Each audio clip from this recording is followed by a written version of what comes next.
Students, आज का जो टॉपिक है वो है रिडम्पशन ऑफ डिबेंचर्स। मेरे जितने भी सब्सक्राइबर्स हैं उनमें से एक तो गोविंद सब्सक्राइबर और एक सब्सक्राइबर और हैं जिनका मुझे नाम नहीं याद नहीं आ रहा, शायद दिलप्रीत हैं चंडीगढ़ से। तो उन्होंने मुझे रिक्वेस्ट की थी रिडम्पशन ऑफ डिबेंचर समझाने के लिए। तो आज का मैंने टॉपिक रिडम्पशन ऑफ डिबेंचर इसीलिए लिया है। तो स्टार्ट करते हैं। रिडम्पशन ऑफ डिबेंचर कई क्लासेस में काम में आता है, बीकॉम प्रोग्राम में, बीकॉम ऑनर्स प्रोग्राम में, दोनों में ही रिडम्पशन ऑफ डिबेंचर चैप्टर है। अप्रोचेस का फ़र्क होता है। देखिए, प्रोग्राम में थोड़ा बेसिक अप्रोच से ज़्यादा रहती है, ऑनर्स में एडवांस अप्रोच हो जाती हैं। और यही चैप्टर आईपीसीसी ग्रुप सेकंड में भी है, और यही चैप्टर सीएस एग्जीक्यूटिव में भी है। और मैं सभी क्लासेस पढ़ाता हूँ। तो मैंने पाया कि इस चैप्टर में सभी स्टूडेंट्स कमज़ोर रहते हैं। सभी स्टूडेंट्स का बेसिक भी कमज़ोर है, जिसके कारण एडवांस लेवल पे ही कमज़ोर हो जाता है। रीजंस क्या हैं ये तो मुझे मालूम नहीं, ये सब आप लोग देखिए जो इस चैप्टर में ऐसा फील करते हैं। लेकिन इस लेक्चर को देखने के बाद आपकी सोच बदल जाएगी इस चैप्टर के मामले में। आपको ये चैप्टर आसान लगेगा, बिल्कुल ऐसे ही जैसे कोई और चैप्टर होता है किसी भी कंपनी अकाउंट्स का। आइए स्टार्ट करते हैं रिडम्पशन ऑफ डिबेंचर्स। इस लेक्चर के बाद आप जिस भी किसी क्लास में होंगे उसके बेसिक्स तैयार हो जाते हैं और हम स्टार्ट करते हैं। आइए स्टूडेंट्स, रिडम्पशन ऑफ डिबेंचर्स। देखिए स्टूडेंट्स, जब डिबेंचर इशू किया जाता है तो वापस भी लौटाया जाता है। बोलो, एग्री हो? शेयर्स और डिबेंचर्स में यही तो फर्क है। शेयर्स जो होता है, इक्विटी शेयर्स, अगर इशू करेंगे तो उसका वापसी नहीं होता, वो तो लिक्विडेशन के टाइम पर ही पैसा वापस होगा। लेकिन डिबेंचर्स जब इशू करते हैं ना, तभी प्रॉमिस कर दिया जाता है कि कितना अमाउंट लौटाएंगे और कब लौटाएंगे। ज़्यादा लौटाएंगे, पार पर लौटाएंगे या कम लौटाएंगे, तभी प्रॉमिस कर दिया जाता है। मान लीजिए इशू करा 100 रुपये में, तो कंपनी ने शुरू में कह दिया भाई 100 रुपये 5 साल के बाद मिलेंगे, तब तक हर साल आप इंटरेस्ट लेते रहो। 100 रुपये में इशू करा, कंपनी ने कहा भाई 110 रुपये ले लेना 5 साल बाद, तब तक हर साल इंटरेस्ट भी मिलेगा। ठीक है, डिस्काउंट पर भी रिडम्पशन हो सकता है। करेक्ट है कि भाई 100 रुपये का है, 95 रुपये रिडम्पशन करेंगे। ऐसा कंपनी एक्ट में कोई प्रोविजन नहीं है जो मना करता हो रोकने के लिए। ठीक है, यहाँ तक की बात क्लियर है। अब इसके बाद रिडम्पशन डिबेंचर का जो है, आपको ये बात समझ में आ गई कि हमने वापस करना है पैसा। एक कंपनी जब पैसा वापस करेगी तो कैसे कैसे वापस कर सकती है, इसके लिए इशू ऑफ डिबेंचर पर फिर से जाइए। इशू ऑफ डिबेंचर में जब हम शेयर इशू करते थे, तो अगर कैश में इशू कर रहे हैं तो कैश भी दो तरीके से ले सकते थे हम। एक, आप इकट्ठा पूरा पैसा ले लीजिए, lump sum, issue in lump sum amount, और एक इंस्टॉलमेंट में पैसे ले लीजिए। तो ऐसे ही रिडम्पशन भी हो गया, यानी रिडम्पशन के टाइप हो गए। टाइप ऑफ रिडम्पशन या मोड ऑफ रिडम्पशन, उसमें पहला कौन सा हो गया? रिडम्पशन इन लंप सम अमाउंट, एक साथ इकट्ठा पैसा लौटा दिया। और दूसरा रिडम्पशन इन इंस्टॉलमेंट्स, इंस्टॉलमेंट में पैसा लौटा दिया। इसके आगे भी हैं, 2 अप्रोचेज और हैं, पहले हम इसको सीखेंगे। तो रिडम्पशन इन लमसम का मतलब है कि मान लीजिए ये इशू है स्टूडेंट्स, यहाँ पर हमने इशू करा 100 रुपीज़, और 1 साल, 2 साल, 3 साल, 4 साल और 5 साल, 5 साल बाद लौटाएंगे। और यहाँ पर हमने 100 रुपये रिडम्पशन कर दिया, तो इकट्ठा कर दिया ना, ये 100 रुपये की जगह 100 करोड़ रुपए मान लो आप, तो 1 लाख रुपए मान लो आप, तो 1 लाख रुपए लौटा दिए 5 साल बाद, तो ये हो गया रिडम्पशन इन लमसम। सही है। अब इसके साथ इसकी गारंटी भी सिखा दूँ, थोड़ी सी देर लगेगी। इशू की गारंटी तुम सबको आती है, तो इशू की एंट्री बताओ मुझे क्या होती है। Bank account debit to debenture application and allotment account, और फिर जितने से आपने डिवेंचर एप्लीकेशन अलॉटमेंट क्रेडिट करा है उतने से डेबिट करेंगे। तो debenture application and allotment account debit to percentage debenture account, यही करते हैं आप लोग। मैं इसको डायरेक्ट लिख देता हूं, यानी bank account debit to percentage, ये तब है कि जब पार पर इशू हो रहा है, तो प्रीमियम पर हो रहा है तो टू सिक्योरिटीज प्रीमियम, बैंक में अमाउंट बढ़ जाएगा, और अगर डिस्काउंट पर इशू हो रहा है तो डिस्काउंट डेबिट में आ जाएगा, बैंक में पैसा कम हो जाएगा। अब इसी को, ये तो हुआ इशू की एंट्री, और जब रिडम्पशन की होगी तो इसे उल्टा कर देंगे, तब डिवेंचर क्या हो जाएगा, डिवेंचर अकाउंट डेबिट हो जाएगा और टू डिवेंचर होल्डर क्या हो जाएगा। और अगर आपने वादा करा है प्रीमियम पर लौटाने का तो फिर premium on redemption of debenture debit हो जाएगा। सही है। ये एंट्री कौन सी कहलाएगी, इसे कहेंगे ड्यू ऑफ रिडम्पशन। क्या बोलेंगे, रिडम्पशन को आपने ड्यू कर दिया है, और फिर आप क्या करेंगे, आप इसे पेमेंट कर देंगे, और जब आप पेमेंट रिडम्पशन आप पेड करेंगे तब debenture holder debit to bank हो जाएगा। अरे आप तो सीख गए, रिडम्पशन की एंट्री आपको आ गई लमसम में। क्या कोई और भी नियम है? हाँ, एक नियम है कंपनी एक्ट का, सेक्शन 117C, ये कहता है कि जब आप रिडम्पशन करेंगे तो sufficient amount debenture redemption reserve account में ट्रांसफर करेंगे। कहाँ ट्रांसफर करेंगे, ठीक है। लेकिन यहां पर उसने कहा सफिशिएंट। क्या कहा, सफिशिएंट क्या है, ये तो कोई डेफिनेशन नहीं हुई। तो बाद में सेबी ने गाइडलाइंस निकाली, और सेबी ने गाइडलाइंस में अब बताया, सेबी समझते हैं आप, हाँ जी, security exchange board of India. तो उसने ये बात बताई कि जितना आपने रिडम्पशन करना है, जैसे यहाँ रिडम्पशन कितना करना है 110 रुपये, तो उसकी नॉमिनल वैल्यू, नॉमिनल वैल्यू क्या होती है, नहीं, जो आप लौटा रहे हैं उसे नॉमिनल वैल्यू कहते हैं।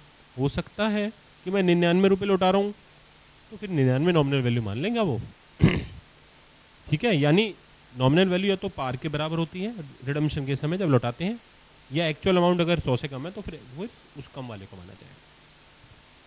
तो सेबी गाइडलाइंस ने कहा कि नॉमिनल वैल्यूज के 50% के बराबर आपको क्रिएट करना पड़ेगा डिबेंचर रिडम्पशन रिजर्व। समझ में आ गया? तो यानी एंट्री बन जाएगी क्या, एंट्री। और उन्होंने ये कहा कि लौटाने से पहले ये काम करना पड़ेगा आपको। 5 साल में कभी भी कर सकते हैं, पहले साल कर लो, दूसरे साल, तीसरे साल, चौथे साल, 5वें साल में लौटाने से पहले करो, पर करो, पहले करो। अब एक स्टूडेंट के नाते मुझे कब करना है, जब क्वेश्चन वाला कहेगा तब, और नहीं कहेगा तो रिडम्पशन वाले साल में उससे पहले कर दूंगा मैं, उसी समय कर दूंगा। तो मैं क्या, उसकी एंट्री क्या होती है, जितने भी रिजर्व बनते हैं, जितने रिजर्व बनते हैं सब P&L एप्रोप्रिएशन से बनते हैं। किससे बनते हैं? तो जो P&L एप्रोप्रिएशन बनेगा और वो डिबेंचर रिडम्पशन रिजर्व इस नॉमिनल के 50% से बनेगा। समझ में आ गया? और अगर आपने सारा पैसा लौटा दिया है तो इस पैसे का क्या करेंगे, फिर ये अकाउंट क्लोज हो जाएगा और जनरल में ट्रांसफर कर देंगे। तो यानी लास्ट की एंट्री बनेगी debenture redemption reserve debit to general reserve. समझ में आ गया? तो टोटल मैं इसे मिटा रहा हूं, ठीक है, आपने उतार लिया होगा, कोई बात नहीं, मैं दोबारा लिख देता हूं।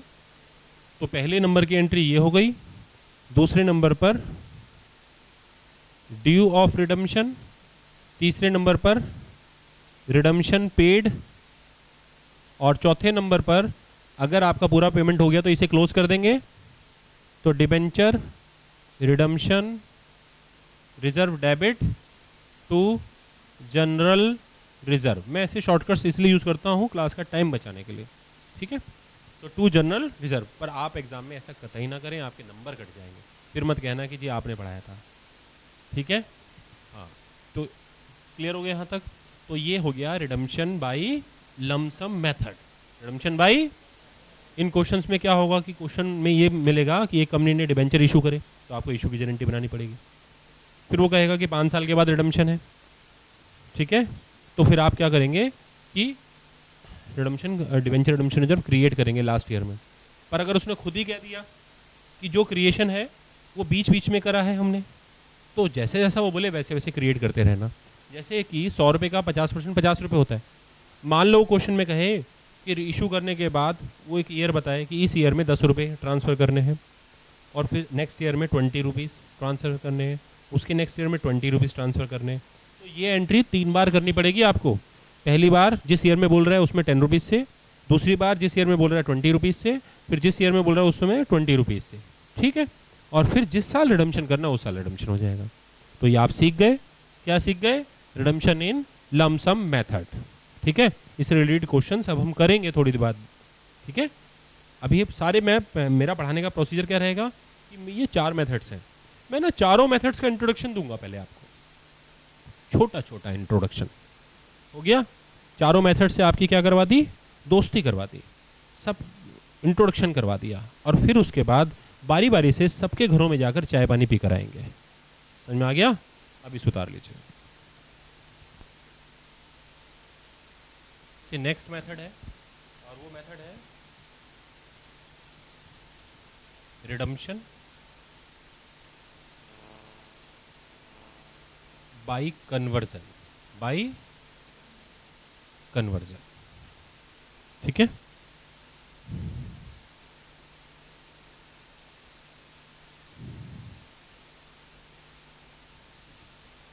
रिडम्पशन बाई, ठीक है, चैप्टर जिसमें हम 3rd मेथड पर हैं, जहाँ पर एक कंपनी रिडम्पशन कर रही है कन्वर्जन मेथड से, और कन्वर्जन में आपको बताया गया है कि बदले में कंपनी या तो डिबेंचर या शेयर्स दे रही है।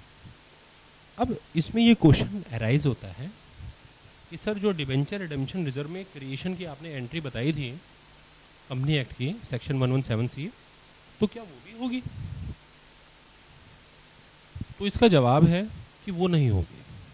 यानी कन्वर्जन मेथड में आपको डिबेंचर रिडम्पशन रिजर्व क्रिएट करने की ज़रूरत नहीं है। तो सवाल उठता है क्यों नहीं है? तो इसके पीछे रीज़न है कि डीआरआर क्रिएट क्यों होता है। डिबेंचर रिडम्पशन रिजर्व क्रिएट इसलिए होता है कि आपने कैपिटल एम्प्लॉयड का फार्मूला पढ़ा होगा कभी ज़िंदगी में। तो कैपिटल एम्प्लॉयड का फार्मूला था इक्विटी प्लस डेब्ट्स, सही है। तो अगर डेब्ट्स जा रहे हैं क्योंकि आप रिडम्पशन कर रहे हो ना, तो उसी वैल्यू के बराबर आप इशू कर रहे हो डिबेंचर, तो उतने का ही इशू हो रहा है या उतने का ही शेयर्स आ रहा है, यानी इक्विटी आ रहा है। तो जितना जा रहा है उतना आ रहा है। तो कैपिटल एम्प्लॉयड कैसी है? जैसी थी वैसी ही है। रिडम्पशन से पहले जैसी थी, रिडम्पशन के बाद भी वैसी है। तो इसलिए अब डीआरआर क्रिएशन की जरूरत नहीं है। बेसिकली डीआरआर इसीलिए क्रिएट करवाए जाते हैं ताकि कैपिटल एम्प्लॉयड जो है इंटैक्ट रहे, मेंटेन रहे। यहाँ तो पहले से मेंटेन्ड है, तो इसलिए यहाँ पर क्रिएशन ऑफ डीआरआर की जरूरत नहीं पड़ेगी। क्लियर है सभी स्टूडेंट्स को? ठीक है। तो रिडम्पशन बाय कन्वर्जन में ये बात याद रहेगी। अब रहा कि कैसे कन्वर्ट करना है, ठीक है। तो मैंने आपको क्या बात बताई थी कि ये करेंगे, सीखेंगे। अभी मैं सबको आपको पूरा मेथड डिफाइन करता हुआ जा रहा हूँ। इसे हम सीखेंगे जब इस मेथड पर पहुँचेंगे। 2 मेथड तो सिखा दिए ना आपको, ये भी सिखाएंगे पहले, लेकिन चौथा पता करें। चलो ठीक है। तो चौथा मेथड है redemption by purchase in open market. क्या है जी? Redemption by purchase in open market. ये क्या चक्कर है जी? देखिए स्टूडेंट्स, जो स्टॉक एक्सचेंज होता है, शेयर मार्केट होती है, वहाँ पे शेयर्स खरीदे बेचे जाते हैं। तो जैसे वहाँ शेयर्स खरीदे बेचे जाते हैं, वैसे ही वहाँ डिवेंचर्स भी खरीदे बेचे जाते हैं। अब आप कहेंगे सर वहाँ डिवेंचर बेचने कौन जा रहा है? देखिए आप ही जा रहे हैं। डिवेंचर में लिखा हुआ 5 साल के बाद रिडम्पशन होगा और आपको पहले पैसे चाहिए, तो आपको कंपनी तो देगी नहीं ना, आप कहाँ जाएंगे? तो मार्केट से बेचेंगे ना आप। तो अब मार्केट में आप डिवेंचर को बेच रहे हैं, तो हो सकता है कि जो उसकी वैल्यू है मार्केट में वैल्यूएशन उससे कम लगे या उससे ज़्यादा लगे। तो अगर आप उससे कम पर बेच रहे हैं तो कंपनी इस अपॉर्चुनिटी को भुना लेती है। कंपनी ने डिवेंचर होल्डर्स को पैसा देना है और बदले में क्या लेना है? डिवेंचर। इसी को तो रिडम्पशन कहते हैं। लेकिन हुआ ये कि डिवेंचर होल्डर कंपनी के पास गया ही नहीं, ना जा सकता है अकॉर्डिंग टू कॉन्ट्रैक्ट। तो डिवेंचर होल्डर कहाँ गया? Stock market. और जब वो स्टॉक मार्केट में गया और उसने मार्केट में वो डिवेंचर्स दिए, तो कंपनी ने अपने पास से पेमेंट कर दी। तो डिवेंचर कंपनी के पास क्या पहुंच गए? कंपनी के पास क्या पहुंच गया? और कंपनी ने पेमेंट कहाँ करी? डिवेंचर होल्डर को नहीं, स्टॉक मार्केट में करी, जो एक रेगुलराइज चैनल के द्वारा डिवेंचर होल्डर तक पहुंच जाएगी। जो बीच में मार्केट मीडिएटर्स होते हैं उनके थ्रू पहुंच जाएगी। ठीक है, शेयर स्टॉक एक्सचेंज होते हैं, स्टॉक ब्रोकर्स होते हैं, एक पूरा चैनल होता है, तो पैसे वहाँ पर पहुँच जाएंगे। ठीक है, लेकिन कंपनी ने ऐसा क्यों किया? क्योंकि आप जो 100 रुपये का डिवेंचर थे वो आप 94 पर बेच रहे थे। आप कितने पर बेच रहे थे? तो कंपनी ने कहा 6 रुपये का फ़ायदा है, उठा लो। तो कंपनी डिवेंचर उठा ली। अब कंपनी इस डिवेंचर का क्या करेगी? कंपनी इस डिवेंचर का क्या करेगी बताइए? कंपनी इस डिवेंचर का या तो अपने पास रखेगी और कैंसिल कर देगी, तो इसे कहेंगे रिडम्पशन, क्योंकि कैंसिल कर दिया। और कई बार क्या करते हैं, कंपनी ने 94 पे खरीद लिया, 94 पे खरीद लिया, 2-3 कुछ समय के बाद मान लीजिए इसका प्राइस 97 रुपीज़ हो गया, तो कंपनी खुद ही गई और स्टॉक मार्केट में बेच कर आ गई। तो जो डिफरेंस था 3 रुपये का, वो कमा लिया कंपनी ने। तो ये किस लिए हुआ? Investment purpose. इसे क्या कहेंगे? तो परचेज इन ओपन मार्केट जो कंपनी करती है, इसके कितने पर्पस होते हैं? 2। एक रिडम्पशन पर्पस और एक इन्वेस्टमेंट पर्पस। एक क्या हो जाएगा? समझ में आ गया आप लोगों को? क्लियर हो गया? ठीक। तो इसका मतलब यह है कि पहले आप खरीदेंगे और बाद में इस वाले मेथड में होंगे तो कैंसिल करेंगे और इस वाले मेथड में होंगे तो बेचेंगे। और चूंकि ऐसा बार बार होगा तो ये रेवेन्यू नेचर हुआ। ये क्या हुआ?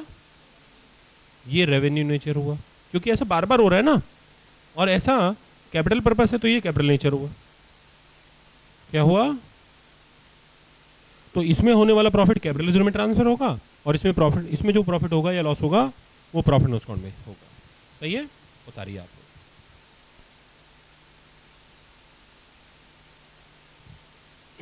तो स्टूडेंट्स, कंपनी ने इस तरीके से अपना रिडम्पशन कर दिया। तो मैं आपको ये बता दिया आपको कि किस तरीके से रिडम्पशन के कितने मेथड्स होते हैं? 4 मेथड। अब जब ये 4 मेथड कराई दिए हैं तो ये रह गया है, इसकी भी कुछ करा दें हम आपको, इसकी गारंटीज। तो इसकी गारंटीज रिडम्पशन ड्यू की आपको आती है ना। लेकिन अब यहाँ पर थोड़ी सी चेंज हो जाएगी। वो क्या हो जाएंगी? मैं इसे मिटा दूं। कन्वर्जन होता है, तो मैंने आपको बताया कि रिडम्पशन बाय कन्वर्जन में 2 स्टेप हैं। स्टेप नंबर फर्स्ट क्या है? रिडम्पशन ड्यू का। और step number second, issue of debenture या इशू ऑफ शेयर्स। अब जरा ध्यान से देखिए, इशू करा था डिवेंचर और रिडम्पशन कर रहे हैं कन्वर्जन के माध्यम से और बदले में दे रहे हैं उसे हम डिवेंचर। तो बच्चों इसे कहेंगे debenture holder becomes debenture holders. तो कोई दिक्कत नहीं है। लेकिन अगर डिवेंचर इशू कर रहे हैं और बदले में दे रहे हैं शेयर्स, तो debenture holder becomes share holder. यहाँ स्टेटस चेंज हो रहा है डिवेंचर होल्डर का। वो लेंडर से अब ऑनर्स में आ रहा है, मालिकों में आ रहा है। तो ऐसी हालत में अब क्या किया जाएगा? ऐसी हालत में एक छोटी सी बात याद रखनी है। आपने सीखा है कि कोई भी जो ऑनर है वो बिजनेस में जितनी कैपिटल इंट्रोड्यूस करता है, कैपिटल, वो उतना ही ड्राइंग्स कर सकता है। तो ये केस यहां पर अप्लाई करना है कि अगर डिबेंचर होल्डर से शेयर होल्डर हो रहा है तो उसने कंपनी को अगर कम पैसे दिए तो उसके ड्यू में कम पैसे ट्रांसफर करने हैं। यानी अगर उसने दिए थे कंपनी को 90 रुपए, तो जो ड्यू करेंगे वो 90 रुपए का ही करेंगे, क्योंकि वो मालिक बना रहे हैं हम उसे। क्या बना रहे हैं हम उसे? और मालिक कितने पैसे विड्रॉ करेगा? तो ऐसी हालत में जरा देखिए, जब डिबेंचर होल्डर बन रहा है तो ड्यू की एंट्री क्या होगी? Percentage debenture account debit to debenture holder account, और अगर प्रीमियम है तो प्रीमियम ऑन रिडेम्पशन डिबेंचर भी डेबिट कर सकते हैं। लेकिन अगर आप डिबेंचर होल्डर्स को शेयर होल्डर बना रहे हो, यानी बदले में क्या दे रहे हैं आप? शेयर्स दे रहे हैं, तो आप तब भी यही एंट्री करेंगे, debenture account debit to debenture holder account. अभी शेयर होल्डर कैसे बन जाएगा? ठीक है, शेयर इशू करने के बाद बनेगा शेयर होल्डर। तो आप दोबारा से देखिए, debenture account debit debenture holder, पर अगर ये डिबेंचर किस पर इशू हुए थे? डिस्काउंट पर। तो इसका मतलब है कि यहां पर लिखना पड़ेगा कि ये केस कब होता है? इफ डिबेंचर वर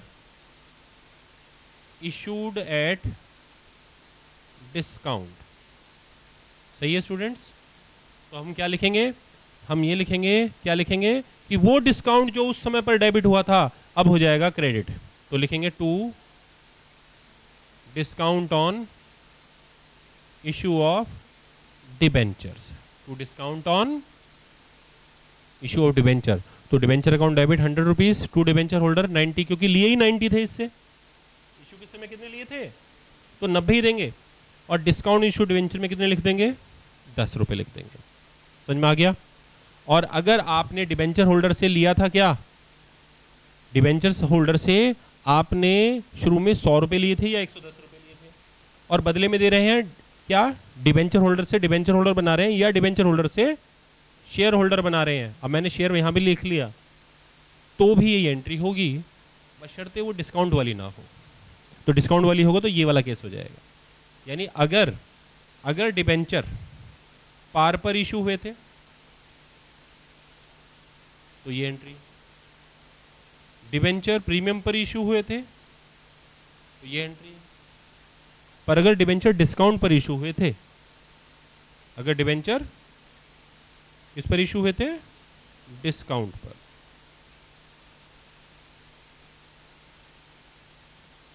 तो बदले में क्या दे रहे हो? कन्वर्जन के समय पर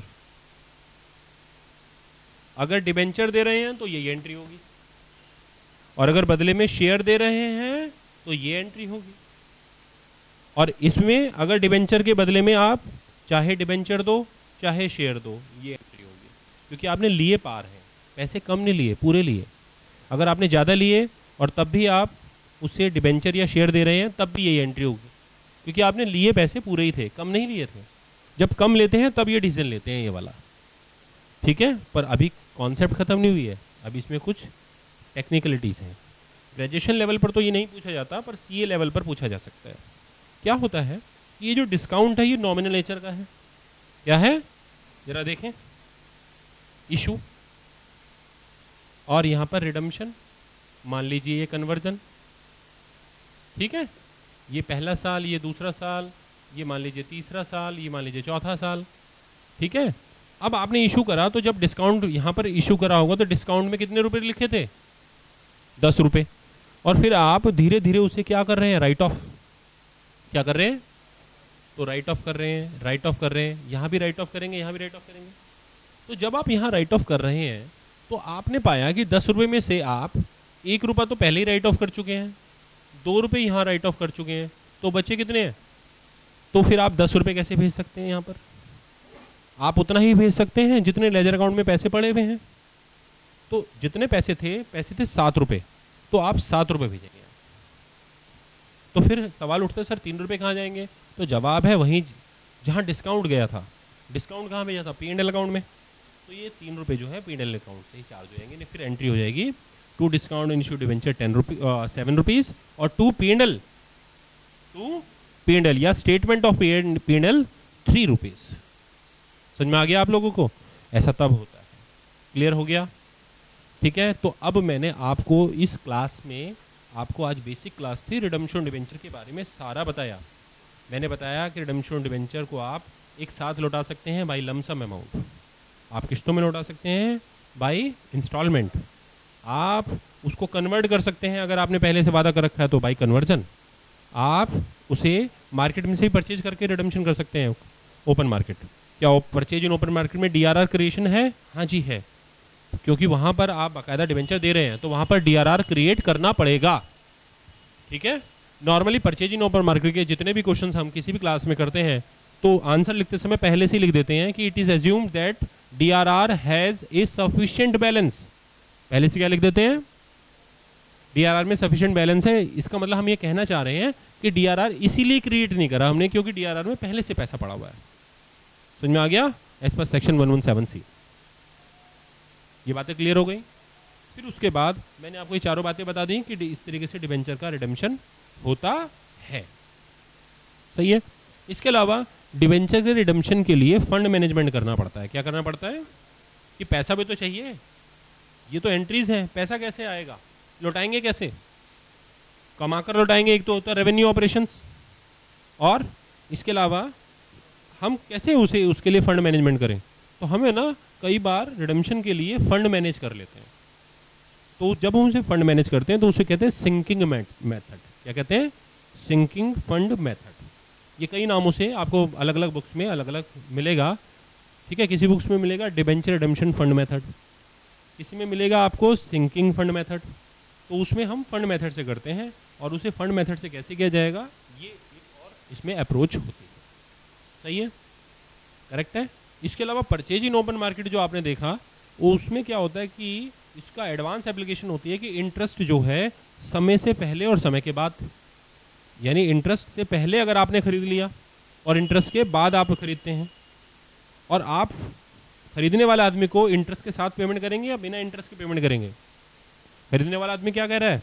जिससे आप खरीद रहे हैं वो बेचने वाला आदमी है, वो आपको क्या कह रहा है?